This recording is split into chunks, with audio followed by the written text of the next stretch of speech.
We're live. Yeah, we are.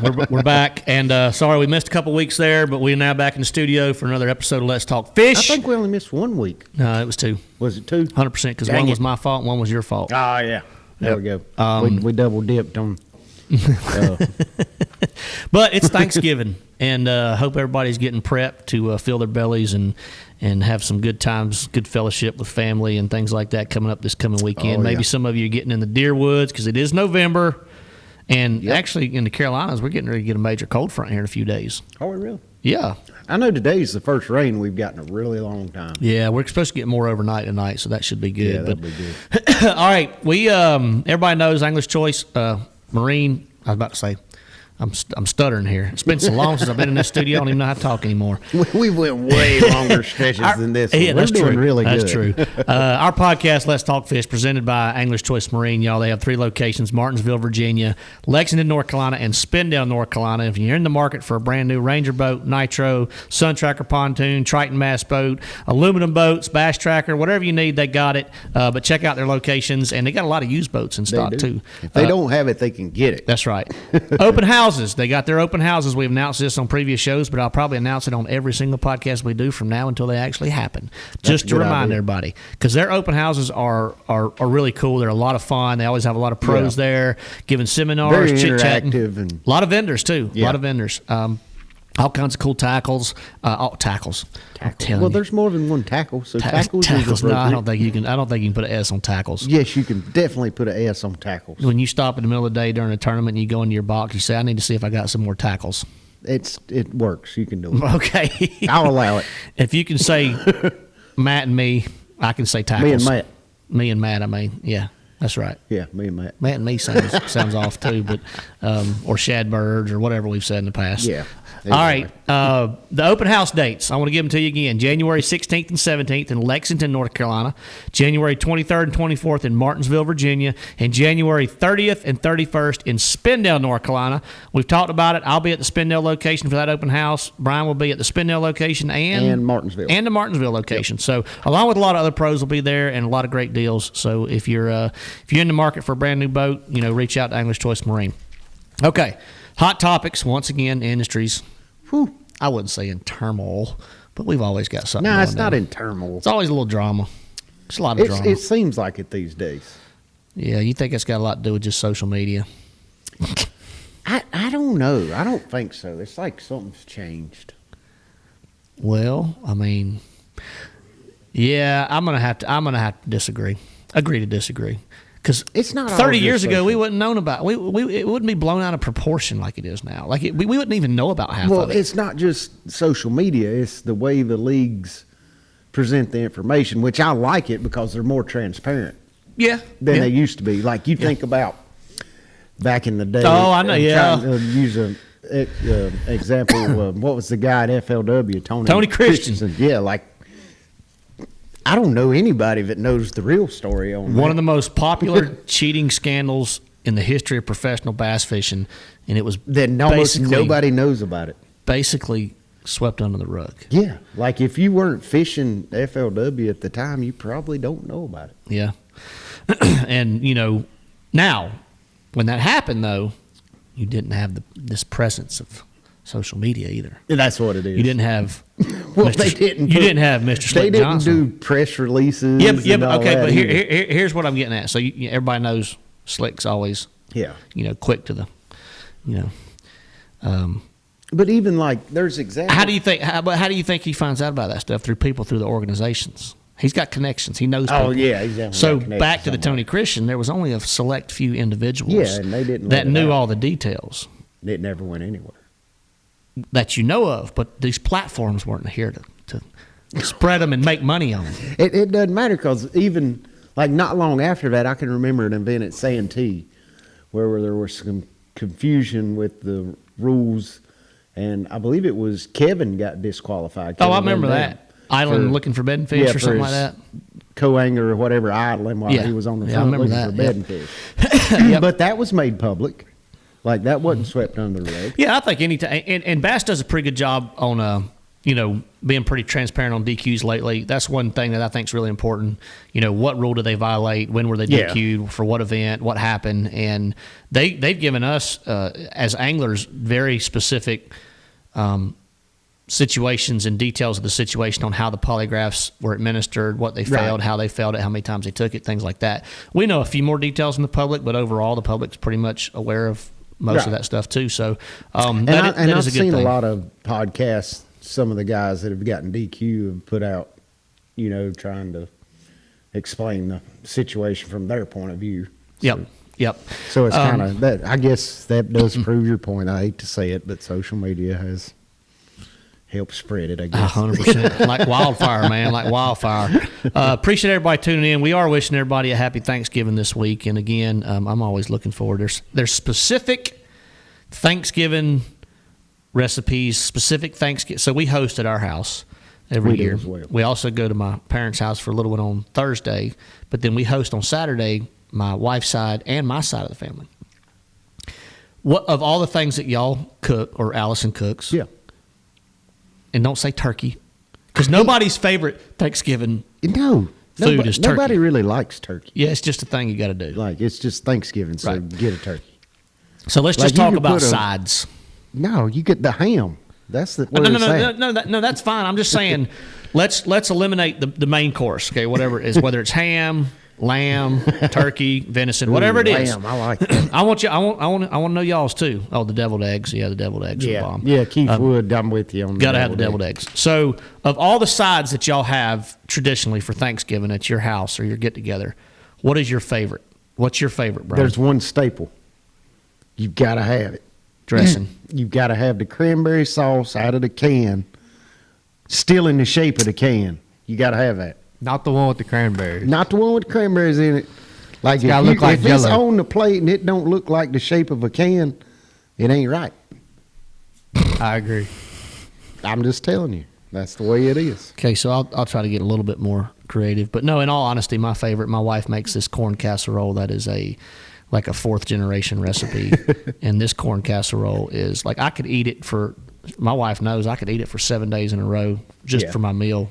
Make a gigantic paper plate of it and throw it in the microwave and heat it up. That. Collard greens, Kenny, can't go wrong with collard greens. Potato salad, a good homemade dressing. Everybody's got their own recipe. Yeah. My wife makes a killer one, but a good homemade dressing is as good as it gets too. I done something new last year. I did deviled eggs on the smoker. Hey, I've had smoked deviled eggs. They are amazing. They are good. Yes, they are. I had them I can't remember, I was at a restaurant somewhere. Might have been in Blowing Rock or in the mountains, and they had smoked deviled eggs, and they were phenomenal. I've never done that, but I'd like to do that. I bet they'd be good. My mother-in-law makes it's a chicken pie casserole type thing with poppy seeds on top of it. Okay. That's like a side, but it's good. On point. So giblet gravy, Rusty said that's. Ooh, I'm digging Fred's crab meat dressing. Oh, that crab meat dressing. Now I see. I don't. A lot of people do oyster dressings. I'm not big on the oyster dressing. Now I love oysters. I'm just not big on oysters in my dressing for whatever reason. But that crab meat dressing, I might want to hear a little bit more about that, Fred. Yeah, I could get down with that. Yeah. So the giblet gravy, like the other rule of thumb that I feel like you should have at Thanksgiving is you got to make homemade gravy, man. You got to make homemade gravy. Yeah, don't get the packet. Don't get the instant packet. I mean, you do that when you're cooking and you're in a rush during the week. You got to make homemade gravy for Thanksgiving. All right. So I'm gonna keep reading some pumpkin pie dessert. Yeah, you got to have that. But we're gonna talk about a lot of different things. We'll talk about the latest DQs, which I know everybody's heard of and talked about. But we're late to the party like always because we don't do shows every other day like some of them do, and we don't get on YouTube every day like some of them do. So no. But we're here and we're gonna do it. Yep. We're gonna talk about it. Better late than never. What little bit we know about it. Yeah, we're gonna talk about some potential rule changes coming up for the Bassmaster League Series. We don't know any more than y'all know. Yeah, that's the truth. Typically, everybody knows more than we do anyway. But let's dive right into it. So the latest, congrats to all the EQ qualifiers, by the way. Yeah, that was pretty cool. I saw Russ Lane made it, which was cool. I know. I was glad to see Russ make it. Probably twice. I watched a lot of the live down there. It was pretty interesting. I'm still surprised at how much live sonar. I'm not. I mean, yeah. Are you ever really surprised? I don't want to be surprised. I don't guess I am surprised, but I don't know what I am. Disappointed. Just say it. Yeah, kind of am. I know you are. Kind of am. Because they're at Okeechobee and you want to see them flipping up like 6 pounders. I just miss the days of old when you could go flip a big jig and wind a big worm and a frog around and catch 7 and 8 pounders. And I'm with you, dude. Like, it's not anything against live sonar. I guess it's just the way the lake's changed. Like, Okeechobee is notorious for changing every 6 months. Every 6 hours. Yeah, pretty much. So. So you had two. I tried to watch it, but it was a little tough. I'll be honest. I didn't. I was focusing on family time and deer hunting, and when I turned it on, I saw 6 people. Well, I was watching it in the deer stand. Well, there you go. I had in your deer stands, you can watch it with the volume on. Now, where have you been? You've been sitting in the same type of deer stand. Well, a couple times, yeah. I've been there a few times, yeah. I did have my coffee out there one morning. I called Matt. I texted him the other morning. He texted me back, I'm hunting. I tried to call him. He didn't answer. I'm hunting. I said, Matt, you're sitting in a box 200 yards away from the deer. You can answer the phone. 100 yards. That doesn't matter. Well, I mean, I talk on the phone with him 25 yards from me. But there might have been one walking in behind my box and I not known it and I scared him. It don't matter. He's going to run out there 100 yards, stop and look at you. Well, I might not be able to see him. There's woods all around me. Hey, I'm better safe than sorry. Well, I've been caught doing everything you're not supposed to do in a deer stand by a deer, and I really didn't want to get caught again. So, all right. Where were we at, man? You interrupted I'm sorry. me. We were talking about the DQs that Okeechobee. So Ty Al, Jaden Parrish. Those were the 2 DQs, both for the same rule violation. Yeah. One before the tournament started and one, I guess, on the last day or after the tournament. Supposedly, I'm a little fuzzy on the Jaden Parrish DQ. I do know that he was actually fined for what I understood was the same type of rule violation, which was confusing on why it wasn't a DQ, but again, I don't know the facts on these situations. When was that? Was that at a previous Open? Yeah, earlier this year. Okay. Was it an Open, Tyler, or was it a Toyota? It was an Open. Open. Okay, it was an Open. So he was, I think it was in Texas, wasn't it? Was it in Texas? Sounds right. Yeah, so he was DQ'd for, not DQ'd, he was fined there and then DQ'd. But not DQ'd at that one. Correct. And if that's true. So was this a separate incident at Okeechobee, or was this separate? A continuation of the separate. first? Okay, separate. Totally separate. Yep. So, those DQs. So I've seen a lot. I don't know Ty Al personally. I don't know Jaden at all. I've only followed Ty on social media. Very entertaining individual. Seems like a very honest individual. Seems like a very hard worker. Yeah. But I listened to his story very closely, and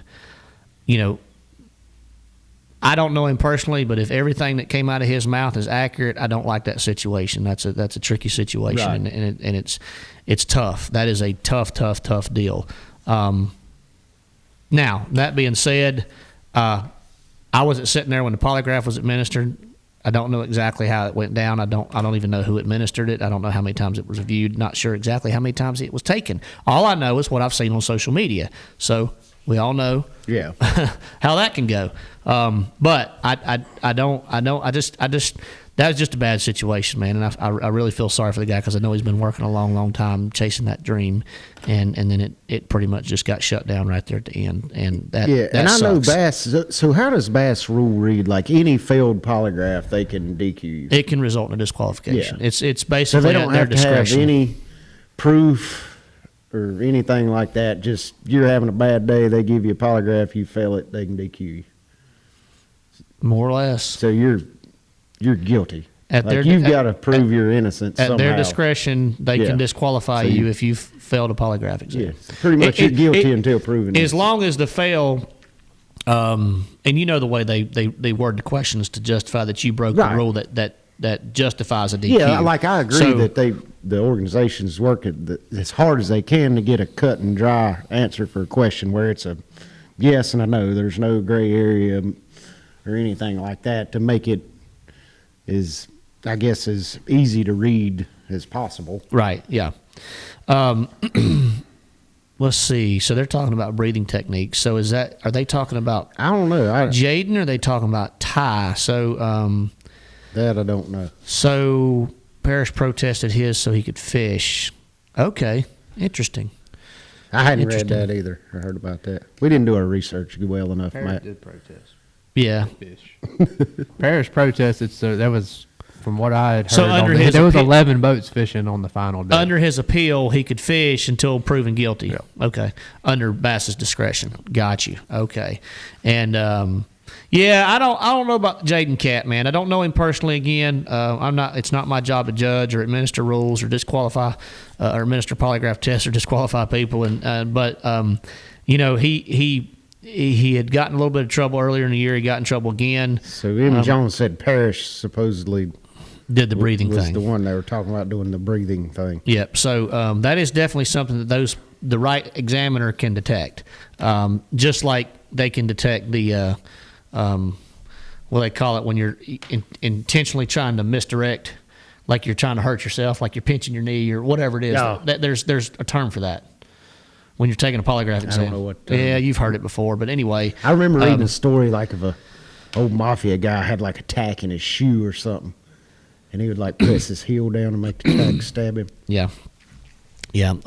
See that does not work. They can detect that on a polygraph. Yeah. If you're doing something like Right. that. Like they can detect that. I still have a problem with it because there's a reason polygraphs don't hold up in a court system. Yeah. So and it's almost like they're saying you're guilty and you've got to prove you're innocent. It's kind of like a he said, she said deal. correct. And I'm with you. And Like there needs to be some type of proof. Rusty has a great point. Okay, a great question. He said, "Is there a better way than a polygraph?" Well, that's been our biggest hurdle in professional fishing, right? But now in Bassmaster Elite Series, we run cameras all day. We have marshals for the most part. Sometimes we don't. I tell you what, my biggest thing now is I'm at the point to where this is not Bass's fault. Like I don't like people blaming the organization. No, this is what the anglers asked for. This is what we asked for, and we're getting what we asked for. Like I promise you, we're getting it. So here's the thing: at this point, do we kind of back up? Do we back up a little bit? And I think we do absolutely. And here's why. So the way these polygraphs are administered, if they're done by the right examiner, reviewed by the right people, even if they're done 2, 3, 4, 5, 6 times, appealed, done again 2 or 3, 4, 5, 6 times, they are still not 100%. Now that percentage goes up based on how many tests you've taken, who administered it, who reviewed it, all that stuff. That percentage keeps rising. So it might start at 70, but it might end up at 92% effective. But at the end, it's still never going to be 100. Never. No. So my issue, just like Brian's issue, is at this point, if it's not 100% or you don't have hard evidence, let's just pull those DQs back. Like that's where I'm at. Right. That's the way I am. That's where I said we're going to talk about some potential rule changes. So our ABP, there's been a lot going on with the ABP. We're revoting on some things. The 2026 rules are not set in stone. They're not even out yet. We're talking about the information rule being adjusted to go to a potential 28-day off limits. We're talking about keeping it the same. We're talking about changing the way the polygraphs are administered, whether they're random, whether they have to be somebody that was protested. There's a lot of different things kind of coming down the pipe right now, and those are the facts. Like I don't care what else y'all hear on social media. Nothing's set in stone. Nothing is set in stone yet. Like none of this is set in stone yet. Y'all are still hashing it out. 100%. We're still hashing out. It's Bass's final decision on whatever happens, but they have been really good in working with the ABP and kind of. And you would think something like that, Bass would lean heavily on the input of what the majority of anglers want. And they have so far. Because that's not something that's going to affect their Bass's bottom line. It's not something that's going to 100% affect the outcome of the event or something 100%. like that. So, Rusty, that has also been a hot topic of discussion about very specific list of questions that get asked, meaning there's way to structure these questions a little bit differently than the way they're being asked. There's way to structure it to where it pertains to a very specific event at a very specific time. There's ways to narrow that down to where there's not things that you're thinking about, outside the box that may affect the results on that test. So, I do now have a lot more uneasy feelings about the whole situation because it's scary. If it's not 100%, you can't throw a guy's career in the toilet potentially. You just can't. That's what I'm thinking. You look at the precedents this is set for every other angler out there that's preparing to take a polygraph. Like say you're sitting at first event of the year, first day of a tournament, you get that text, Matt, you got a random polygraph. Mm-hmm. Like, the only thing you're going to think of is, oh my God, everybody's taking polygraphs getting DQ'd. You know? Yeah. Like, you're going to already have that thought going in your even though you did nothing wrong, you're still going to be dwelling on that. Yep. And that's going to affect the outcome of that test. Just 1,000%. 1,000%. So that's some of the potential rule changes you might see in the Elite Series. And I'll tell y'all what I personally preferred. Like, at this point, I preferred to change the polygraphs to where they're not 5 random ones given every single tournament. I am a supporter of reversing the no information deal and putting it 28-day off limits. Now, if we go to 28-day off limits, I still can't call Brian before that time and get waypoints. Now, if Brian and I are sitting here talking about Lake Norman, and I got a tournament on Lake Norman next year, and it's prior to that 28-day, then he can be like, yeah, man, I catch him good on spinnerbait up there, and stuff like that. But he can't say, hey, you need to go to this dock right here and give me a dot on that dock. Like, you still can't do that. So there's still going to be some restrictions in place to where it keeps you from being a blatant cheater, as opposed to me and Brian generally having a fishing conversation. Right. Which is because I think that's where, like, from what I've heard of Tao's DQ was kind of that situation. He was staying at a buddy's house. And yep. From my understanding, yeah. Like, there's very few events we travel to. You're not at a gas station and somebody pulls up and says, oh, man, y'all going to be out here? I'm going to come watch you. We smoked them on a jig last week. And then you got to say, hey, man, don't tell us any information, but we look forward to seeing you at the event. And it just kind of makes you look like a butthead. And I want to remind everybody again, Bass, unfortunately, Bass has been catching a lot of heat for this, and I don't think they deserve the majority of it, because here's the deal. Before this stuff started, y'all, we sat right there in the meeting, and there's several elite anglers, I would never say any names, that were dead set on, if they fail a polygraph, DQ. DQ. No mercy. Oh, yeah. And that's what Bass did. Dangerous. And dangerous. Now we see what's going on and what's happening. So everybody's quick to point the finger at Bass, but it is not on Bass's shoulders. It isn't Pretty now. much every information rule since the dawn of bass fishing has been pinned by the anglers, I think. Yeah, and y'all will know, because the leagues don't care. Like, the leagues don't care. No, it's the anglers that fuss. It's because it's always been us. Yeah, it's always been the anglers. Like, oh, he beat me. Ain't no way he can beat me. He's cheating. Yeah. Now, I'm not talking. Now, the one thing I will not say it's always been us on is payouts. Like, that's not always on us. I'm talking about the information rules. Oh, yeah. Sorry. No, we've got no oversight over the payouts. Like, okay, all right. I'm talking about anything that doesn't monetarily affect the league. The anglers usually have a fair amount of input on. Got you. Yep. All right. So that's kind of where I'm at with everything. Y'all know kind of where we stand and kind of the at this point in time where we're at with Bass, trying to kind of figure this whole situation out. But I promise you, in the next couple weeks, we will have the 2026 rules will be out.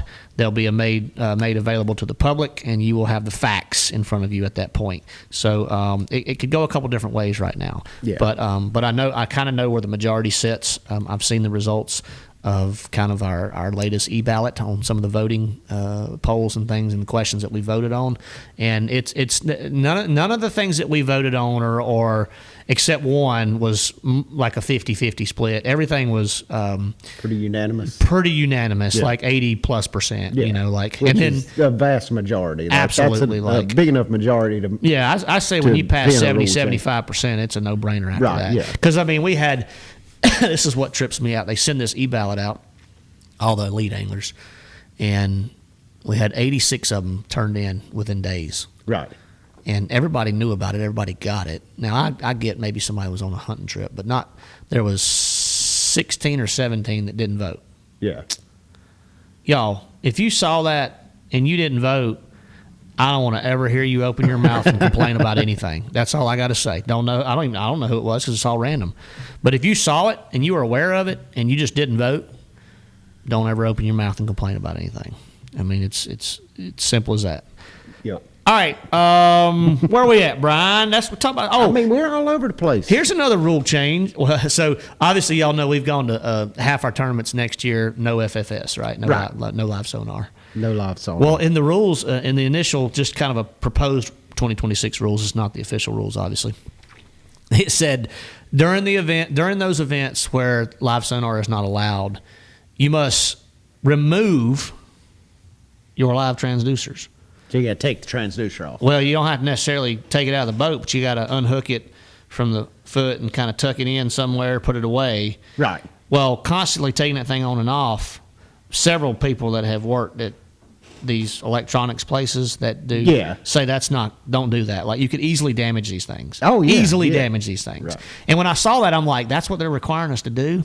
So that was a little bit goofy. So I wonder why they don't give you a lockbox. They didn't come to the ABP about this. They just wrote that. So they're like, we'll just make them take it off. And I'm sitting here thinking, all right, so whoever sat down and said that's a good idea, I got a problem with that. So you use so we revoted. We revoted. I know, but before we get to that, can you use it in events you can't use live sonar? Can you use it in practice? I don't think you can use it in practice. Can't use it either. So you take it off. Yeah, that would even be even more of a pain in the butt. Right. But we got back-to-back events, and then I'm having to take that thing off, and then I'm having to worry about potentially damaging it. What if I don't? What if it's not allowed in the first event? I took it off, I put it on, I scratch it, do something happens, and then all of a sudden something doesn't work for the second one. If it's important to you, you'll be careful with it. Well, I'm just saying.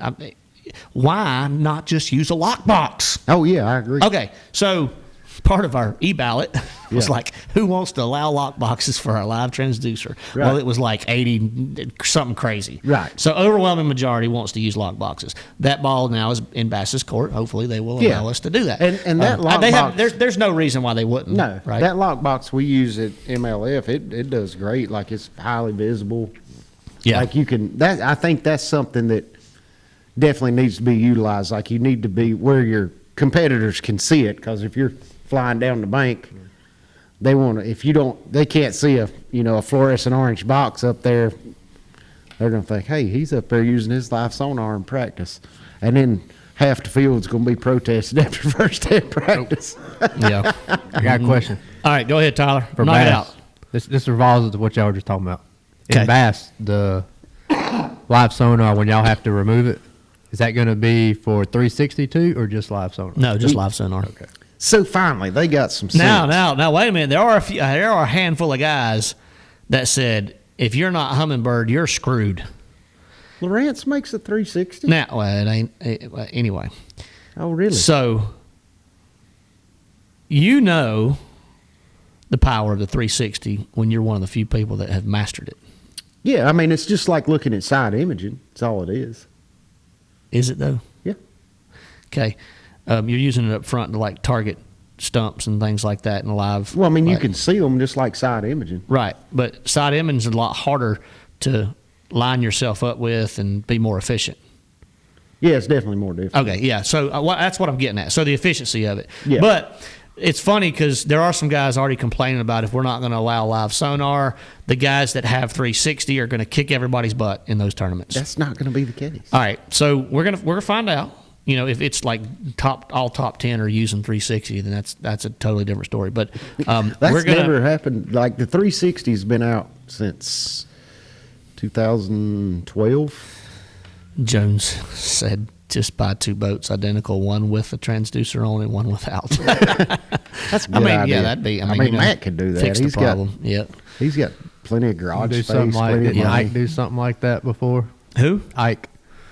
Probably. He had a I don't know. fully I'm sure rigged they boat do. that I know, followed him around. Several and something people back in happened the day to rode- Yeah, I think run Ishman backup Rowe boats. did that too. Yeah, well, When he would was- leave one Yeah. in two different parts of the country normally, Right, right? yeah. Because he's coming from California. So, Which I imagine that would really be beneficial coming from the West Coast. oh yeah, absolutely. Keep one up north, keep one down south, flying in different. Yeah. But see, now I think both leagues have rules that you've got to fish out of the same boat all year, don't they? Yes, yes, because when you change boats, like when mine got totaled and I had to borrow your old one that was still sitting in Anglers Choice Marine, Right. I had, technically it's supposed to be wrapped and all that stuff, and so I had to go through.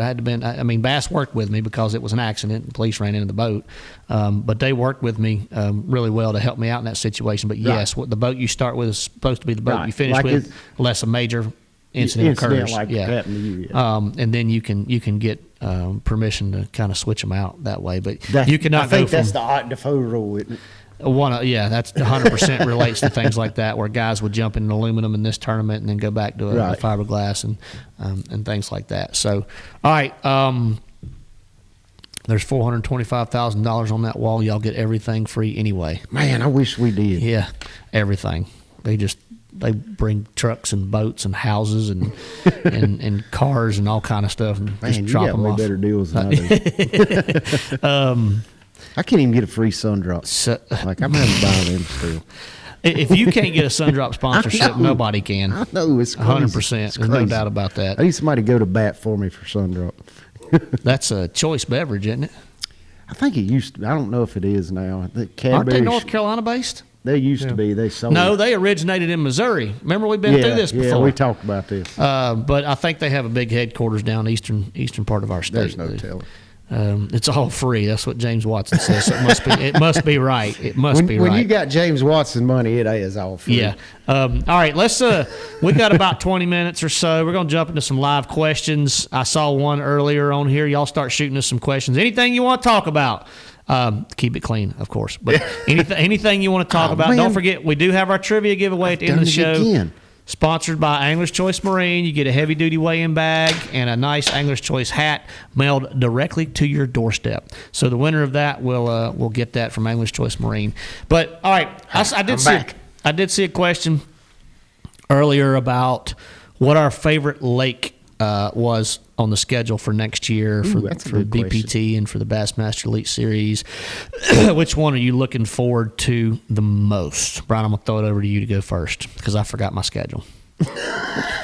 Really? Kind of think I know a few of them, but I got to think about it. I'm kind of torn on my favorite one because I'm looking forward to Guntersville in January just because I love wintertime tournaments, and we don't get to do a lot of wintertime fishing, it seems like, anymore. So I'm looking forward to Guntersville from that aspect, just strictly, it's the second week of January. It's going to be a straight wintertime pattern, no pre-spawn, just straight winter fishing. And I love that. That's a lot of times when the biggest fish in the lake bite. But I'm also looking forward to the Lake Whitney tournament just because I've never been to it. I've never even heard of it till they put it on the schedule.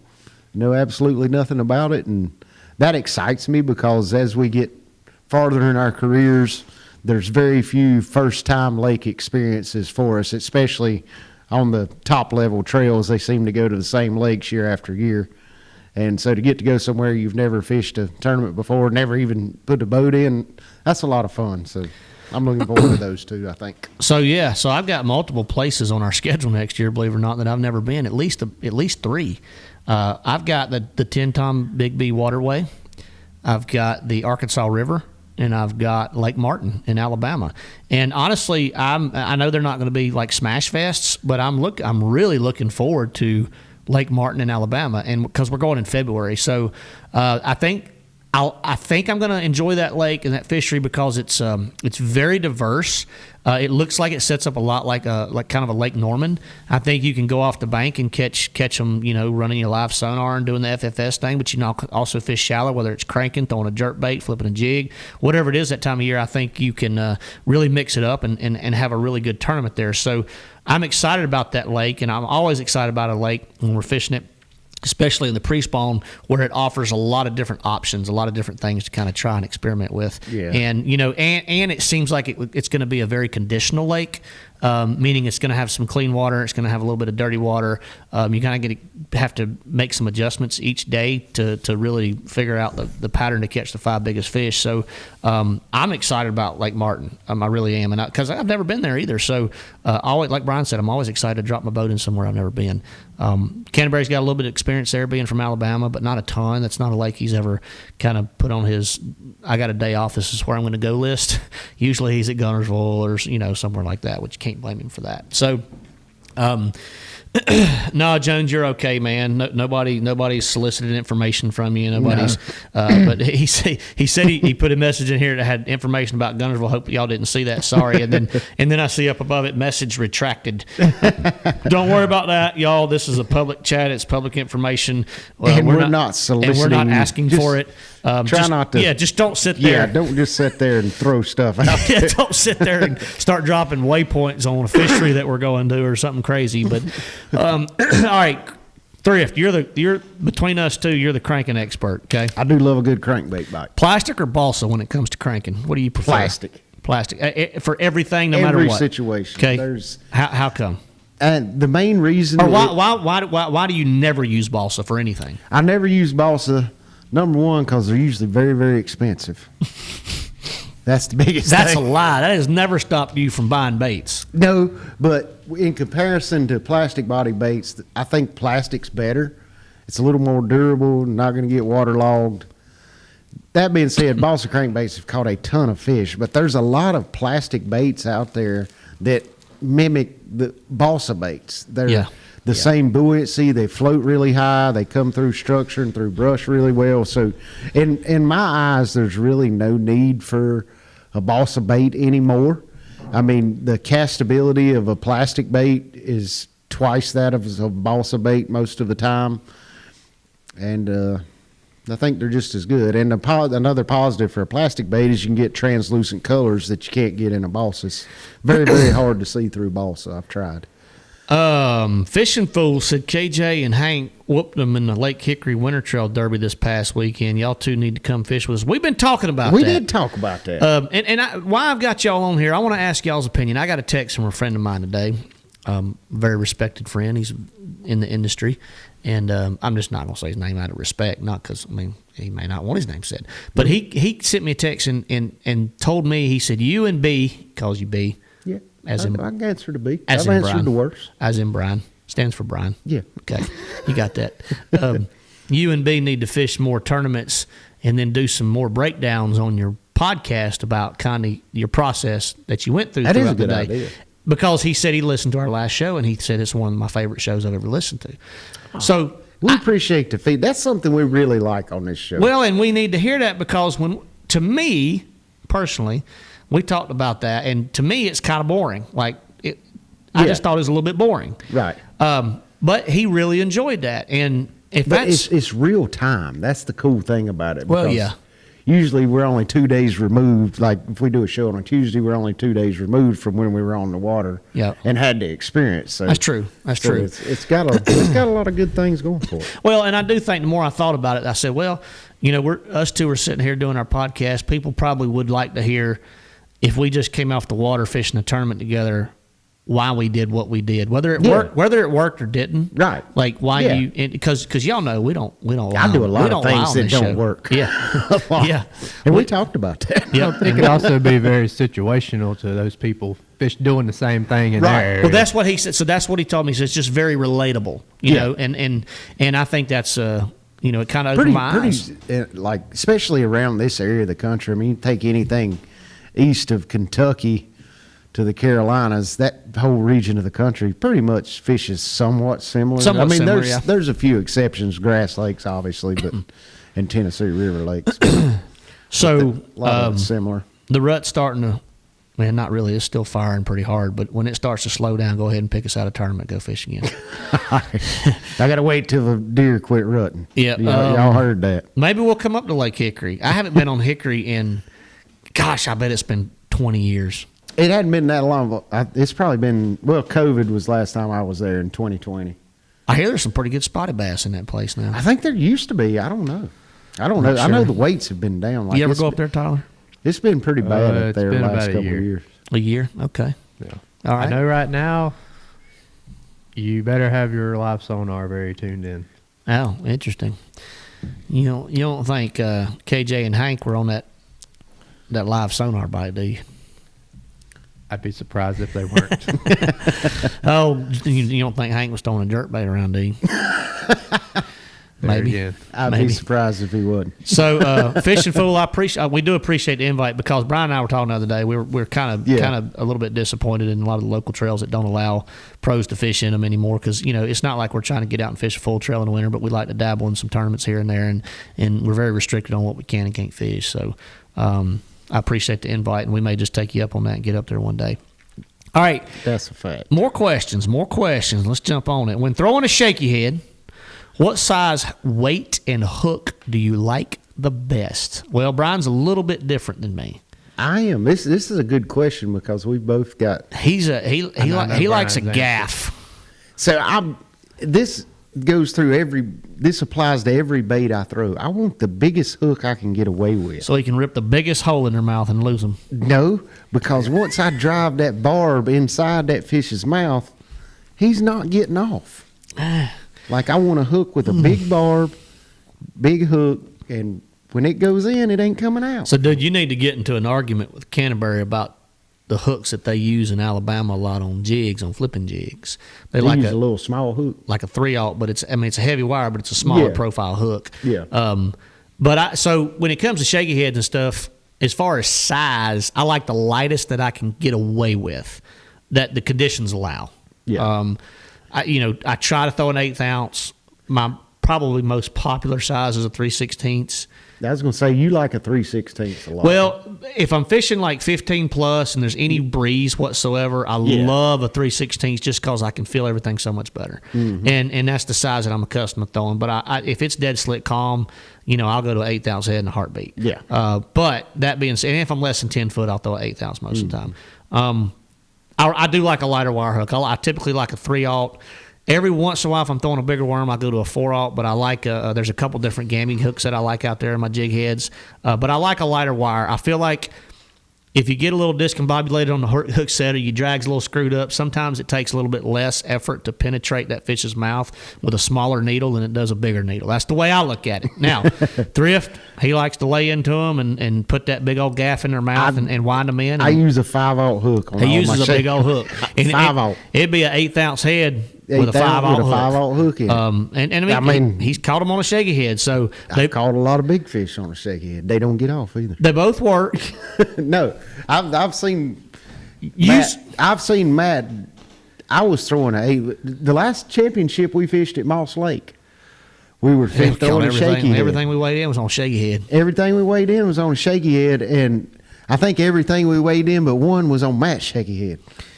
I like my shaky head better. Well, so he was throwing his 3/16. We were fishing like 15 to 20, a little bit of breeze, and they were definitely biting it a lot better than that 1/8 ounce. Whatever, buddy. You're just a suck up. He said 3/16 and 5/0 hook. I'm like exactly. Thrift. Yeah. That's like I pay attention to all my hooks. Love you, buddy. And a lot of companies I don't understand why. I guess I do, because the way the hook has to be made. But as the hooks get sharper, like you get down to these chemically sharpened needle points, they all got these little bitty tiny barbs in it. They might as well not even have a barb on them. Yeah, some of them definitely have smaller barbs. But right. and that is one thing to look at. So I like a lighter wire hook, but you got to have a good barb. Like 100%, you got to have a good barb. Like you look back in the day, like I'm talking back in the day, like mid-90s, early 90s, you watch the old Bassmaster shows when everybody was using Eagle Claw hooks. I mean, the hooks. Them sun guns had some barbs on them, though. Oh, it was dull as it could be. Like, you could stab it in your hand, it wasn't going to go through. But they had a big barb. But if you got that barb into that fish, he ain't coming off. There's no way. Yep. And that's kind of I still kind of live by that rule. Like, I want a hook with a big barb on it that I know I can drive that barb through on the hook set. That fish ain't going to come off, no matter what. Yep. Brandy, we've actually talked about that a few times. Has us two ever thought about fishing the NPFL? For now, no. I really haven't. I don't want anything extra on the schedule due to I don't want to pull more time away from the family. Right, yeah. You'd be looking at 17 events. Yeah. 16, 17 events. I'm just not, at this point in my career, no. I don't think, unfortunately, I still think they got a long way to go on their payouts. We've talked about that too. I'm not going to go in. I'm not going to dive into that. They have a very high entry fee with what the return on the investment is. And I think I saw a comment earlier about Kyle Welcher not on the list this year. So I actually talked to Kyle, and he mentioned, or he didn't mention it to me. He mentioned it to a friend of mine that said if he won the Angler of the Year title this year, which Patrick Walters ended up winning it, he would fish the NPFL next year because his entry fees would be covered. Right. He did not win the Angler of the Year title, and he stayed true to his word, and he is not fishing. So, or I don't think he's on the list. And Kyle's a very smart businessman. Yeah. He's very calculated. He's a professional poker player, for crying out loud, a cash player. So he's very calculated. And for him, I think it basically came down to, and I'm not speaking for Kyle, I'm just kind of what I know about Kyle and kind of what I've been told, is I don't think he thought it was a good business decision based on the return. Wasn't worth based on the return reward. on his investment. Yeah. So I think that's where he was at. Now, I could be a little bit wrong, but I feel like that's the reason for that. Mattresses Underwater said I have a running hook set too, so that does help. A running hook set. You do. I You do. do have a running hook. Like I don't think you've ever set the hook and your feet not moved at least 2 to 4 hit 'em steps and come back. a step or two back. He hit them and goes. Like they coming. They ain't got they. Brian, like- set the Brian hook. sets the hook on the bass like he's at the carp lake. Exactly. That's what I'm getting ready to say. People may not understand what we're talking about if you haven't been to one of the Got to local drive carp them big old lakes. barbs yeah, in. you got to. I mean, when you're throwing a 5-aught gaff on a shaky head and a spinning rod, you got to run about 35 Well, I mean, yards just to you get the hook think about going. it. You break their spirit on the hook set, they ain't gonna fight as hard. I mean, that's what You trying to knock them out, ain't you? Yeah, you just like that's what Canterbury you does. you hit them, and when you start cranking, if they can wiggle and flop, they're like, "Oh, I can get away from this dude." But you break his spirit right off the bat, you got him.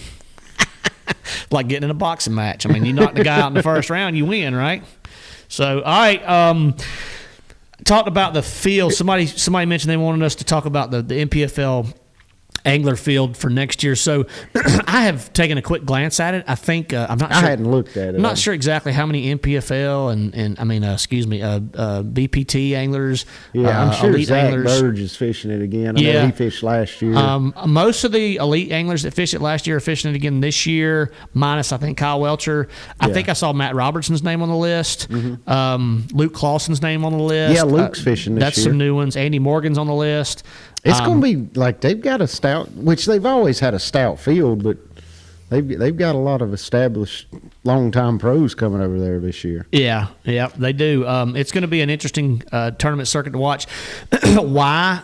Somebody mentioned earlier, why do I think some of those guys over there will some of them haven't requalified for the BPT or the elites, so that's another option for them to fish. Some of them I think really are not fans of live sonar, so they like that.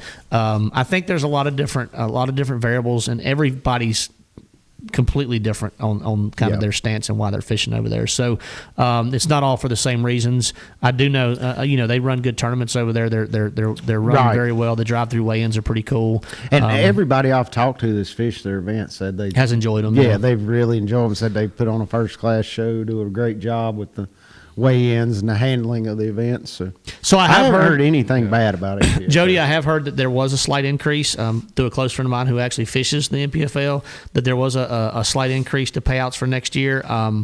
Not super substantial, but I think there is an increase with the entry fee staying the same. So, I kind of wish that they would publicize those. A lot of the organizations don't do that for whatever reason, but I wish all the payouts and the entry fees were listed for all the public to see. I just do. I just wish that's the way it was. I don't think there's any reason why we shouldn't, but unless the organizations have something to hide. So, that's just where I'm at. I mean, I think payouts should be public. I just think I think entry fees should be public. I think payouts should be public. And I'm sure they are somewhere because surely the anglers. Can you tell me what? I mean, I don't know where, but I mean, like, if I was, be like going to any job, like I'm not going to come work there if I don't know what I'm going to get paid. Like, so you'd think before the anglers sign up, they've got to. Well, we know. I'm just talking about the general public, being able to see it. That's because Publicly available. It's only available if you turn in an application. Yeah, more or okay. less. Yeah. Gotcha. So that's kind of where I'm at on it. I just feel like everybody deserves it. So it's to see available. it. It's out there somewhere. Is it though? Possibly. Possibly. I'm going back to the angler field. I got 2 anglers on there. Rick Clunn's on there. Rick Clunn Yeah, and that's James pretty cool. Negemeyer. Okay, James Negemeyer. Buddy Gross, he fished last year. Yeah, now. Buddy fished last Logan year. Lattuso's on there. Wesley Gore's on there. Okay. Russ Lane. Russ Lane's fishing it too, along with the elites. Wow, that's a Nice. schedule now. Very cool. All right, so we're Which I'm not going to lie, like I would be more apt to fish the NPFL if our entry fees were as low as y'all's were at Bass. So what are y'all paying in entry fees? Like 20 grand, 15 grand, something like that? 10 grand. 10 grand. Yeah. Whereas we're paying 45,000 at MLF, and then you're looking at another, whatever, 40,000.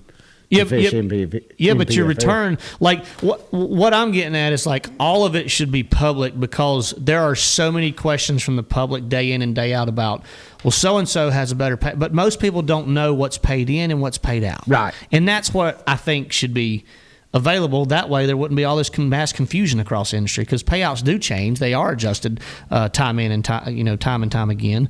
But the thing about it is.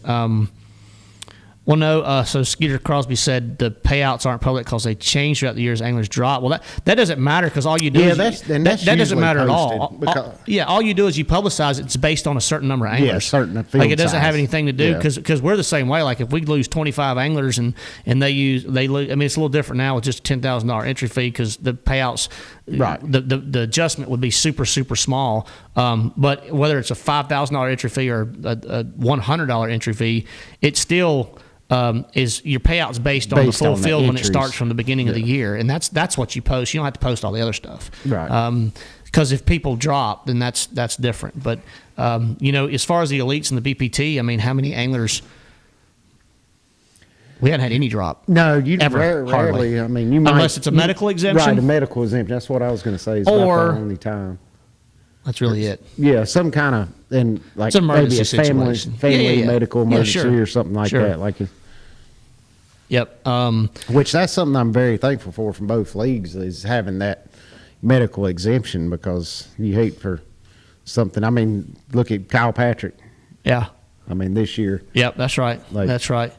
I mean, that's an emergency situation where he had to bow out, and some unfortunate accident. Which, thank goodness, Kyle is doing better. Yes, and he will be back for 2026 fishing with us again. So thankful for that. Yep. Christie's not on the list for the NPFL. I just had somebody post that. Now, I'm not saying that I haven't seen it, but I'm looking at it right now. All right, so Tyler's actually looking at it. Defended champ Scott Hamrick's back. Jody Wright said. The surgeon. He got the surgeon. Is that his nickname? He's the surgeon from Lake Norman. Who calls him the surgeon from Lake Norman? He calls it himself. That only makes sense. Love you, Scott, but that only makes sense. The surgeon from Lake Norman. He is the surgeon. That's hilarious. Okay, so Skeeter said Caleb Kupal isn't on the list. I've tried to talk Robbie Dye into signing up for the NPFL, just so everybody in the field can hear Robbie and Scott talk junk to each other. I think he did blast fish off the first 2 years. Robbie didn't fish in NPFL. I thought he did. No. But that would be worth fake news, Tyler. Fake news. Yeah, that would be worth the price of entry fee if Robbie Dye would fish, just to hear him and Scott talk junk to each other before blast off. And then you got Tater Hog over on the side agging it on, stirring the pot. Bassenmeyer said, see, this is why I think things should be more clear. He said, I think the Bassenmeyer is the handle name on here. I think the bass entry fee change is a big reason so many jumped in the NPFL last year. Can you please break that down and explain that, because that makes 0 sense. Well, it's because they're not paying that money out to bass, and they've still maybe got the sponsor money coming in. They're like, hey, why don't I go fish these now and have a chance to win more money? Okay. So what you're saying is, like, say I got X amount of dollars in sponsor money. My sponsor money didn't change. Now I only have $10,000 invested in my bass entry fees. Right. So I take all my other sponsor money, or however much I need of it, to go over here and go ahead and just gamble at the NPFL. Okay, that makes sense. Okay, sorry, my apologies. I just didn't understand. I didn't understand what that meant. But okay, got you. Yes.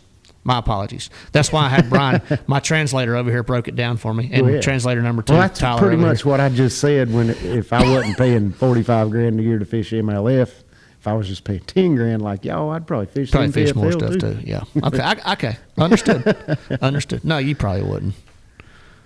I'd be more likely to. I mean, I might not. It did work out very well for Canterbury, my roommate. He is back on the list this year. I mean, he only won like $240,000 fishing. Yeah, he only. Yeah, $250,000 or something. You know, he had a decent year. It was all right, I guess. He is going to buy me a steak at the first term. Actually, no, he doesn't owe me anything. He fed me a heck of a dinner. A good barbecue dinner. It was very high protein dinner. Very high protein. We had delicious. We had what all we had. We had Kaneka beans, Kaneka. Now wait a minute. The beans had meat in them. Oh yeah. We had Kaneka. Yeah. We had backstrap. We had backstrap. We had poppers. We had ribs. We had ribs. We had like 5 different meats. Was there chicken? Things like I remember chicken. At least 5 different meats. Oh yeah, it was all delicious too. He absolutely cooked it up, dude. Mm-hmm. It was. And let me tell y'all, I don't know if I told y'all, but Brian and like, who you were fishing with? Tyler? Colby. Colby, that's right. Why did I say Tyler?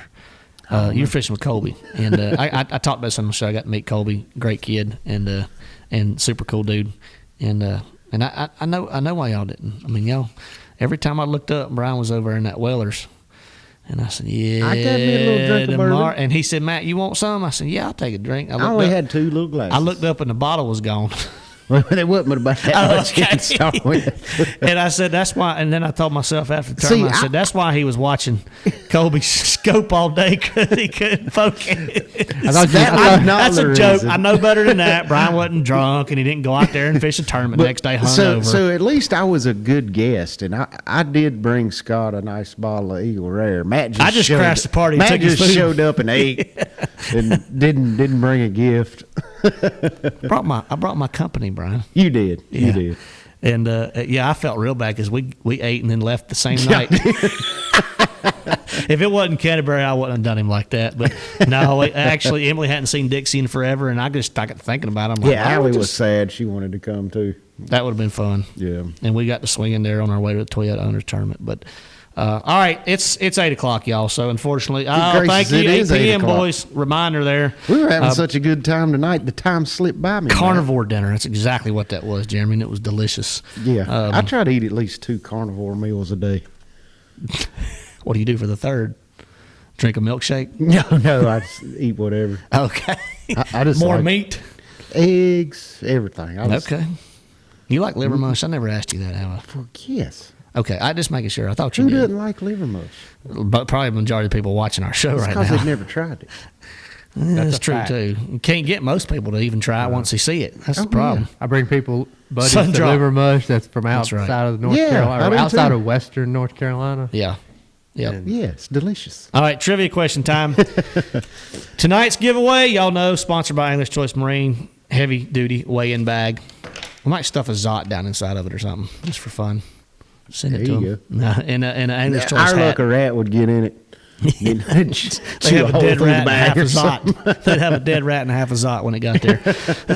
All right, we are getting ready to do our trivia question. And remember, the first correct answer that comes across our feed is the champion. Okay, Champion. end of story. Y'all For know the the answer. English Brian, you know Choice the answer. prize Tyler, you know package. the answer. All I right, think here we go. If I know the question, I know the answer, but I'm not sure what question. Last time Thrift and I went out to Moss Lake, our local lake here, and fished, which was within the last month or so. Yeah, within the last couple of weeks. Yeah, last couple weeks. We got on that little live sonar shaking manner bite and caught us close to 40 fish. Okay, close to 40 fish. Out of those, close to 40 fish we caught, how many of them were largemouth? How many of them were largemouth? I got like 6 answers, and I just finished asking the question. Know. Well, you never know who's going to get laid. Look, Keith's trying hard. You definitely can't answer with decimals. It's an even number. I got got it one already. And I think he's. I told you it was too easy. I think he's a new winner. Zero is actually a good guess because largemouth are very elusive at Moss Lake, but the They answer are. is 2. The answer is 2. We probably caught 37. And we caught 38 them back bass. to back, and we doubled on them, and I posted a picture on my Instagram of it. We found a school of largemouth about the size of this table right here. Yep. And I'm pretty sure it might have been the only school of largemouth left in Moss Lake. And we doubled up on them. And they we- were all good ones. So you know that you don't ever see our Facebook page, like our Let's Talk Fish page, where where I take the time to work hard and post things when we're having a show and things like that. I praise you for and, it. You're And doing a Tyler great shares job. it. And actually, you did a video the other week. I was proud of you. See? But There we go. The picture I used in our post today was me and you with 2 largemouth in our hand. There you go. So how he perfect- was throwing you a clue tonight. I threw y'all a clue. Y'all didn't even know it. You just had to. Unintentionally. Well, declare the winner. Shut up, Tyler. Declare the winner, Yeah, Matt. it was unintentional. Oh, sorry, Hey, Ryan Wills, 7. Ryan Wheels 7. Ryan Wills 7. You are the winner of tonight's trivia. Congratulations. The answer was 2. And Ryan, send us a message now on our Facebook page, especially if you're a first-time winner. Make sure your shipping information is in there on the Let's Talk Fish Facebook page. Private message us with your shipping information, first and last name, and we'll get that out to you ASAP. And congratulations. And congrats, yeah, man. So I don't know, it was a good show. Thought It was a great show. I guess bad. we'll look forward to doing one next week after we get our bellies full of turkey and ham, deviled eggs, and corn casserole. cranberry sauce. And maybe a little venison summer sausage. Ooh. I always throw a little. My sister-in-law and my brother. You make one of those, what is it, charcuterie boards? No, that's, you took the words out of my mouth. My sister-in-law and my brother make these magnificent charcuterie boards, and Oh, that's the one thing. That's like one of my favorite things. Yeah, and they bring that to Thanksgiving, and it's like the problem is You eat all of it, exactly. you get full. Exactly. Yeah, I've done that many a time. I'm looking forward to that, needless to say. But Keith Wood said, "What happened to our names on YouTube?" I'm confused there. Thank you, Scott. Oh, and we got a congrats Matt killed a nice buck this week. Finally, I wasn't gonna say it. I was just gonna say I'm not going to say anything buck. else. We're just going to say finally. Okay. It'll be like my post. There's a lot of highs in deer hunting. All There's right, a lot so of lows. Jerry says he's looking forward to the old lure show. Oh. We got to do Hadn't that. done that, It's yep. coming up, Jerry Glenn. Yep. Ryan, congrats again on winning the trivia tonight. Again, shoot us a message on our Facebook page, Let's Talk Fish Facebook page. Give us your shipping information. We'll get that package out to you ASAP. But all right, good show, everybody. Happy Thanksgiving. Happy Thanksgiving. Y'all enjoy your time with the family. Whatever you got planned for this coming weekend, this coming week, and yeah, it's gonna be a lot of fun. I know I'm gonna eat probably my weight in corn casserole. And you know what my favorite thing is? What? One of my favorite things. Pumpkin pie. No, I hate pumpkin pie. Oh, pecan Absolutely pie, hate- chocolate pie. No, I love all that. Is like the Friday and Saturday after Thanksgiving when you got the leftover ham. Oh, yeah. You make that leftover ham sandwich. That's the deal right Yeah. there. Do you use Hawaiian rolls? Oh, yeah. Oh, Got to. yeah. You yeah. got to. What I'm talking about. All right. Appreciate to. everybody tuning in. And, yep, another great show. We hope to be back ASAP. We don't know exactly when we'll be back. Possibly next Tuesday. Possibly but next possibly Tuesday. not. Possibly the Tuesday after that. Possibly not. Yeah, like Brian said. But we look- will have a show. That's right. Sometime. We will have another show relatively soon. So appreciate everybody tuning in. And we can't go fishing on Tuesday nights. So we'll sit right here and do what, Brian? Talk fish. Talk fish. See y'all next time.